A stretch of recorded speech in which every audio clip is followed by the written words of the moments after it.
brasileiro, como é que a gente fala? Não desiste nunca, né? Como a gente diz no brasileiro. A gente é brasileiro e não desiste nunca. Eu costumo dizer que a gente é como água, sabe? Rio que corre para o mar sempre, não importa o obstáculo que tenha, ele represa, no máximo que ele faz é represar, uma hora ele passa, contorna e vai embora.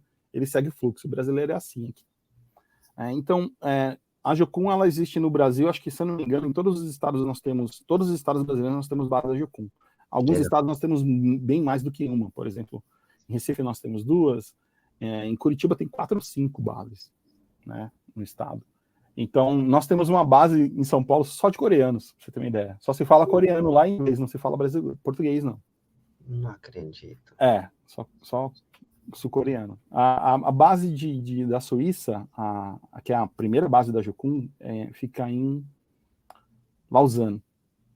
A gente fala que é a base dos coreanos na Europa também, que só vem aluno coreano para lá. Bom, então, voltando para o Brasil. Nós temos muitas escolas, né? A primeira escola da Jocum é a ETED, mas nós temos outras escolas crianças em situação de risco, escola para desenvolvimento comunitário, um treinamento. Quem permanece depois da ETED na Jocum vai fazendo esses outros cursos para aumentando a sua capacitação. Nós temos até graduação em mestrado dentro da Jocum. Interessante. Porque a Jocum, ela, no mundo todo, ela tem uma universidade chamada Universidade das Nações, e tem várias faculdades dentro. Tem faculdade de comunicação, tem faculdade de medicina, inclusive, na área de saúde.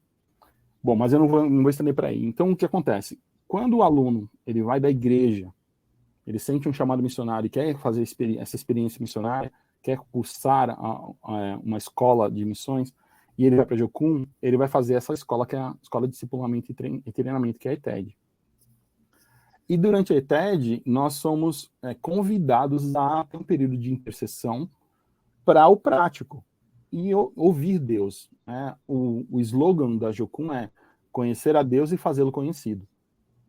Então, uma das principais aulas que nós temos é como ouvir a voz de Deus. Né? Então, praticando intercessão, oração intercessória, praticando essa questão de ouvir a voz de Deus, nós somos estimulados a ouvir Deus sobre para onde que a gente tem que ir no nosso prático. Né? E muitas equipes ouvem que tem que vir para a Alemanha, tem que vir para a Europa, porque carece de cristãos para evangelizar a nação. E como é que é os brasileiros que chegam aí na Alemanha? E a maioria é jovens. E não é à toa que esses jovens com uma missão, né? Apesar que eu não tenho carinha de jovem aqui, mas são a maioria jovens cheios do Espírito Santo, jovens dispostos a colocar a mão na massa, de viver uma vida realmente no reino, de entrega total. E aí eles vêm, né? Eu sou a pessoa responsável na base por atender esses pedidos de igreja, não é só a base de Jocum, tá? Não é só a Jocum como agência missionária, mas outras agências também. E igrejas até. Tem igrejas que organizam, né, viagens missionárias com os irmãos no período de férias, por exemplo. E aí a gente recebe esse pessoal aqui. Né? E como é importante, porque todas as vezes que a gente recebe brasileiro, é sempre num momento crítico em que a gente está aqui, como foi o último, foi quando veio a guerra, né? E a gente começou a receber ligação, falou, olha, vocês têm como receber alemães aí? Ucranianos aí, porque a gente não tem eles estão dormindo na rua, estão ficando nas estações e tal.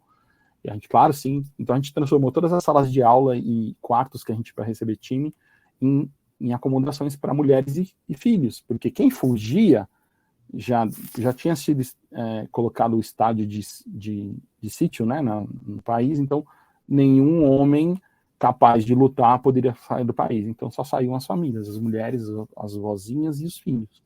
E a gente começou a receber, e quem estava aqui era um time de brasileiro, de meninas brasileiras e meninos brasileiros que, olha, eles colocaram a mão na massa, a gente virou noite organizando. Minha esposa e mais uma amiga nossa alemã, que é missionária aqui também, no contato, recebendo os contatos, e a minha esposa coordenando, e os meninos trabalhando muito, montando beliche. Tem um amigo aqui que ele monta beliche já de olho fechado, de tanto que ele montou beliche. Então, os brasileiros que servem na Europa, que servem na Jocum, na Alemanha, próprio pela característica da nossa cultura brasileira, que é mais imediatista, vamos fazer o que tem que ser feito, vamos fazer Sim, agora, sem sim, mais delongas, sem mais tanto sim. planejamento.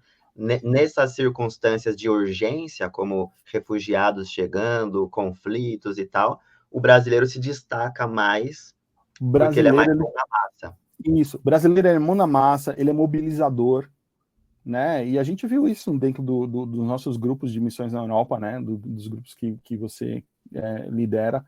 A quantidade de pastores brasileiros em Portugal, na Espanha, olha, a gente está aqui organizando. O brasileiro, Sim, ele é mobilizador, né? E ele é verdade. relacional. E aí a gente entra, ó, eu tenho contato tal canto, tenho contato tal canto, vai para lá. E a gente faz isso, a gente resolve a coisa rápida, né? E o europeu, ele congela. O europeu, ele precisa de tanto planejamento que ele trava na hora de uma solução rápida. E aí ele não consegue planejar, ele congela ali.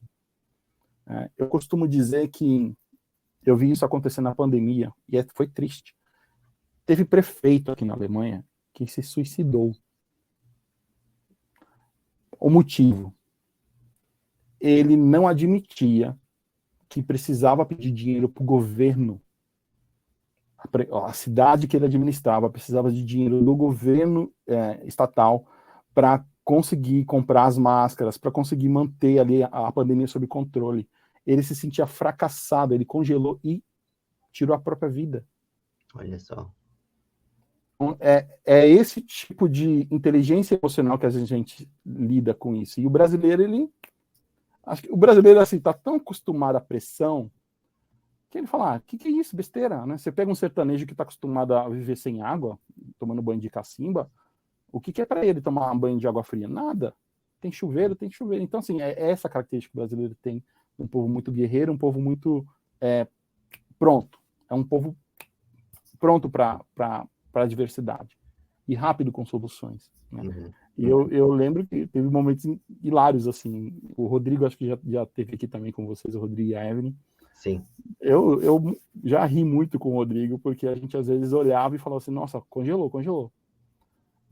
Olhava para um irmão assim, ele estava congelado, não sabia o que fazer. E a gente fazia o negócio e ele olhava assim, mas como?